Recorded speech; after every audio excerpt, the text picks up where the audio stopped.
नमस्ते, मैं अरुण गोडबोले। आप देख रहे हैं मेरा चैनल अरुण गोडबोले। ये जो हमारी क्या चल रही है अपनी वो इनकम टैक्स एक्ट के बारे में जानकारी लेने की, उस मालिका में ये 8वें वीडियो के बाद में 8 वीडियो है, जिसको हम नंबर करते हैं 8A।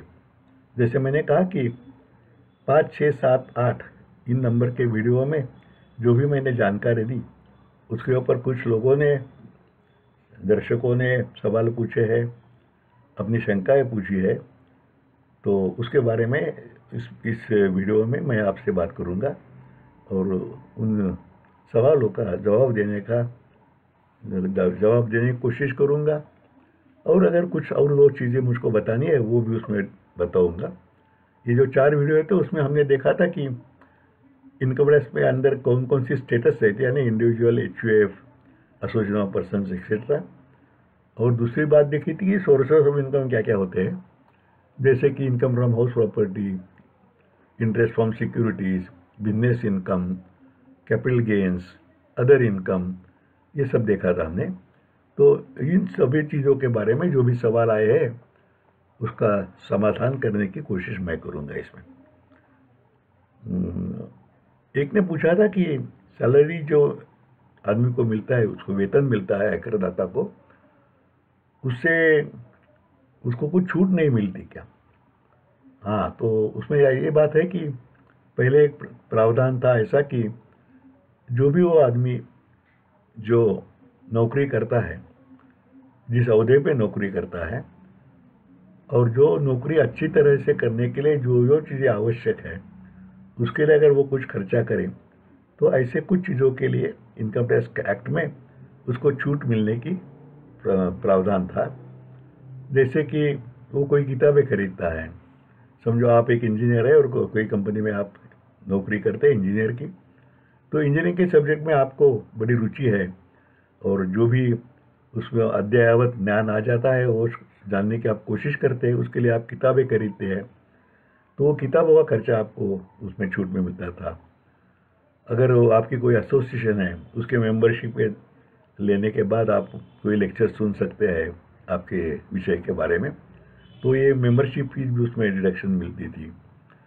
या आपने नौकरी पे जाने के लिए आपको आवाजाही के लिए जो खर्चा करना पड़ता था, transport expenses, conveyance expenses, travelling expenses, नौकरी पे जाने के लिए और वापस घर आने के लिए, वो भी छूट मिलने का प्रावधान था।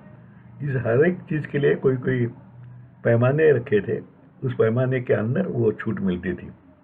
लेकिन बाद में इसमें बहुत सारी बातों में डिस्प्यूट्स होने लगे, झगड़े होने लगे, तो बाद में कानून में ये बदलाव कर दिया गया कि ये सब खर्चे के बजाय जो भी वेतन धरता है, वेतन कमाने वाला है या पेंशन भी कमाने वाला हो, तो उसको स्टैंडर्ड डिडक्शन यानी प्रमाणित छूट मिल जाएगी और उसकी सीमा तय की गई 40,000 रुपये। यानी अगर आप कुछ खर्चा करो या ना करो या ज़्यादा करो 40,000 के ऊपर भी, तो आपको 40,000 की छूट मिलेगी ही मिलेगी। And it is a direct deduction from your salary income और पेंशन इनकम।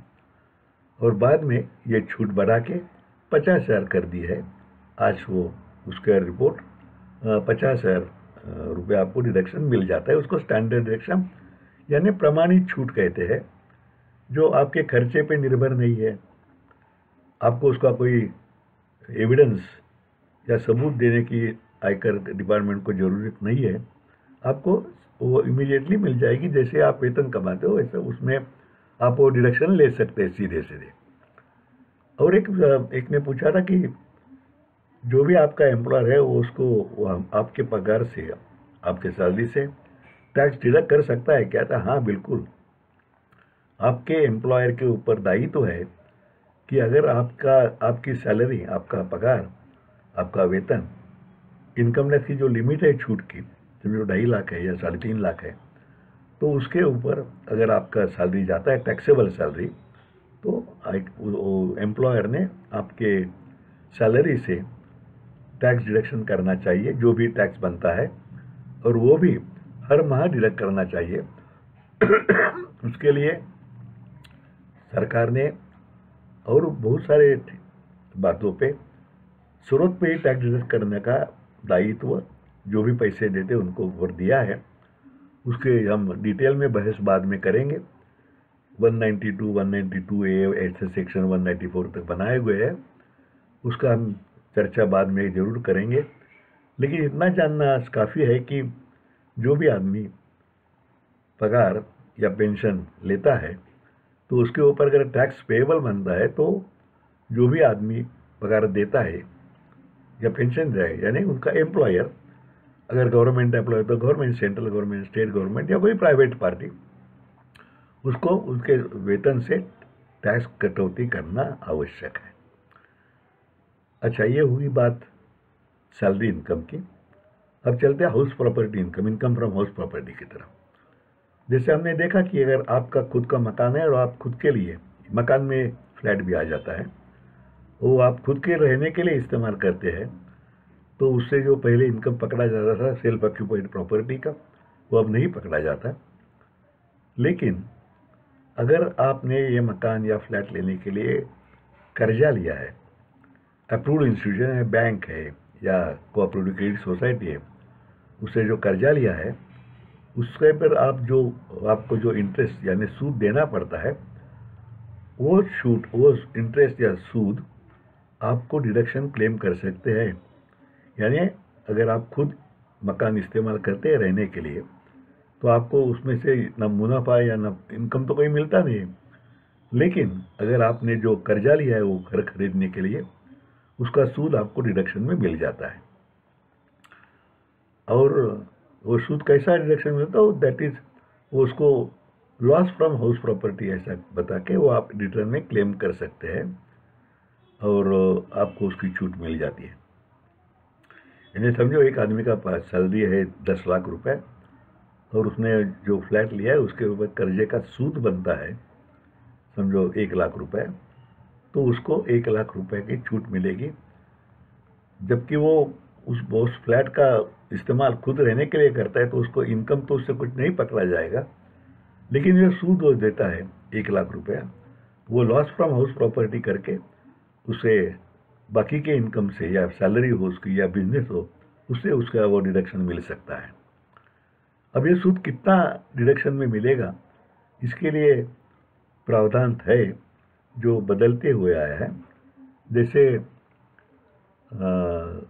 महंगाई बढ़ती है या गवर्नमेंट को ऐसा लगता है कि हाउसिंग इंडस्ट्री को बढ़ावा दें, या लोगों के दिल में आता है कि सरकार से इसमें बढ़ावा मिलना चाहिए, सब चीज़ें देखकर उसमें बदलाव किया जाता है। जैसे हमने पहले बताया कि इनकम टैक्स कानून में हर साल बजट के वक्त चेंजेस कुछ ना कुछ किए जाते हैं, तो इस चेंजेस के अंतर्गत ये जो छूट मिलती है सूद की, उसके ऊपर भी गवर्नमेंट ने विचार किया और वो छूट बाद में बढ़ाई भी। शुरू में वो छूट यानी डिडक्शन 15,000 रुपये का था, फिर बाद में वो बात बढ़ते बढ़ते 1 लाख रुपये कर दिया गया। फिर 2001 साल में फॉर द फाइनेंशियल FY 2001-2002 वो 1.5 लाख रुपया कर दी गई। लेकिन उसके लिए कोई प्रावधान रखा था कि वो कब लिया है कब नहीं लिया है, यानी कि वो कर्जा 1 अप्रैल 1999 के बाद में लेना चाहिए, और वो जो कंस्ट्रक्शन है या परचेस है वो 1 अप्रैल 2003 के पहले पूरी हो जानी चाहिए। अदरवाइज अगर ये नई कंडीशन शर्तें पूरी होती तो खाली उसको 30,000 रुपये का ही डिडक्शन मिलेगा। और बाद में और भी उसमें कुछ बदलाव हो गए। 2014 से यह अभी 2 लाख रुपए की सीमा तक बढ़ाई गई है, यानी आप जो कर्जा अपने मकान के लिए लेते हैं या फ्लैट के लिए लेते हैं, उसका 2 लाख रुपए तक का सूद आप डिडक्शन करके क्लेम कर सकते हैं। अगर आपको सैलरी है तो सैलरी में भी ये आप डिडक्शन क्लेम कर सकते हैं। वैसे ये भी बात ध्यान में रखनी चाहिए कि जो भी सैलरी इनकम है उसको खाली इसी की छूट डिडक्शन मिल जाता है सैलरी इनकम से।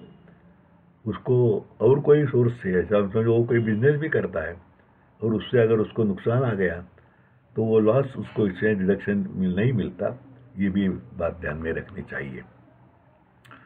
तो ये मोटी मोटी बातें हैं, ये आप ध्यान रखिए और उसके ऊपर गौर भी करें।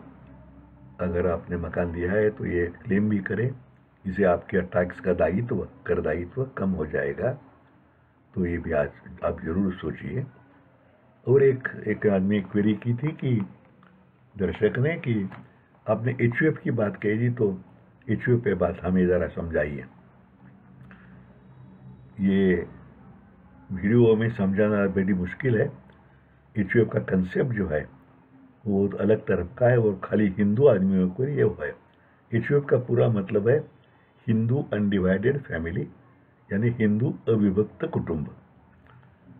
हिंदू लॉ के तहत जो भी अपनी पुश्तों की, पुरखों की जायदाद है, उससे जो भी इनकम आता है उसके ऊपर तीसरे जनरेशन के व्यक्ति का खुद का अधिकार नहीं रहता।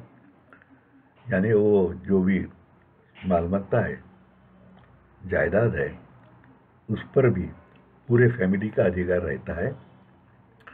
और इनकम टैक्स के अंदर ऐसे फैमिली को अलग सा स्टेटस दिया है। समझो आप कोई रामा शिवा गोविंदा है और आपको यहाँ नौकरी करते हैं और आपको सैलरी मिलती है, उसके ऊपर आप टैक्स भरते हैं, और आपकी परदादा की या परदादा की कोई प्रॉपर्टी उन्होंने कोई विल बनाया नहीं है और वो आपके पास चली आई, पूछते नहीं, पीढ़ी दर पीढ़ी आके, और आपको उससे कोई किराया मिलता है समझो, तो आप वो किराया आपके अकेले के पूरे मालिकी का नहीं है। वो सभी आपके जो भाई बहनें हैं उन सबको मिला के जो पूरी फैमिली बनती है, उस फैमिली के मालकियत का वो है, और वो इनकम भी उसी फैमिली का है। इसीलिए वो इनकम के लिए अलग सी स्टेटस बनाए गए हिंदू अनडिवाइडेड फैमिली की। उसका आप अलग सा रिटर्न भर सकते हैं, उसका टैक्स का कैलकुलेशन भी अलग सा हो सकता है। यानी आप ये कह सकते हैं कि हिंदुओं के लिए ये खाली ज़्यादा छूट है। ये भी इसलिए कि उनके कानून में, हिंदू लॉ में भी ऐसी प्रोविज़न है, और इसीलिए वो अलग सा स्टेटस हो सकता है। उसके बारे में बहुत सारे डिसीजंस है, उसमें बहुत कॉम्प्लिकेटेड मैटर्स है। ये सब करने की ये जगह नहीं है। अगर किसी को चाहिए तो मेरे को पर्सनली वो कांटेक्ट कर सकता है।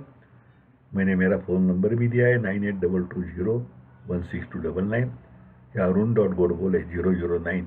इसके ऊपर आप कांटेक्ट कर सकते हैं, बात करेंगे हम। और एक बात बहुत सराहनीय मैं कहता हूँ, हिंदू लॉ के ऊपर जो भी स्टैंडर्ड किताब मानी जाती है बरसों से, उसके लेखक मिस्टर मुल्ला है।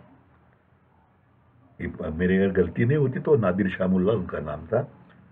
बहुत बड़े विज्ञ थे। उन्होंने किताब जो लिखी है हिंदू लॉ के ऊपर, वो हिंदू लॉ का बाइबल मानी जाती है, यानी गीता मानी जाती है। और हिंदू लॉ की हिंदू अनडिवाइडेड फैमिली कैसी बनती है, कब नहीं बनती, उसका पार्टीशन कैसे होता है, क्या आदमी खुद अपने इच्छा बना सकता है क्या, उसका भी प्रोविज़न है। ये सब चीज़ें बहुत बारीकी से देखना जरूरी है। अगर कोई भी गलत कदम उसमें आपने उठाया तो आप तकलीफ में पड़ जाओगे, मुसीबत में पड़ जाओगे। इसलिए ये सब वीडियो पे एक्सप्लेन करना मुश्किल है। शायद अगर वक्त मिला आगे कभी तो मैं बोलूँगा, लेकिन वो समझने में बड़ी मुश्किल आ जाएगी आपको, मेरे को पूरा विश्वास है। ठीक है, लेकिन इतना आपको जान सकते हैं कि एचयूएफ करके अलग सी स्टेटस हिंदुओं के लिए हो सकती है, जिसका इसका असेसमेंट अलग सा होता है, और कि स्लैब भी वो अलग से इनकम टैक्स के ऊपर रखते हैं। तो अगर आपकी इंडिविजुअल की आय सैलरी की या बिजनेस की 10 लाख है, और ऐसे आपके एचयूएफ का इनकम 10 लाख है, तो आपके दो असेसमेंट 10 लाख से होंगे। उसमें हर एक में पहले 3 लाख या 3.5 लाख जो भी लिमिट हो उस वक्त साल की, वो एग्जम्प्ट हो गए।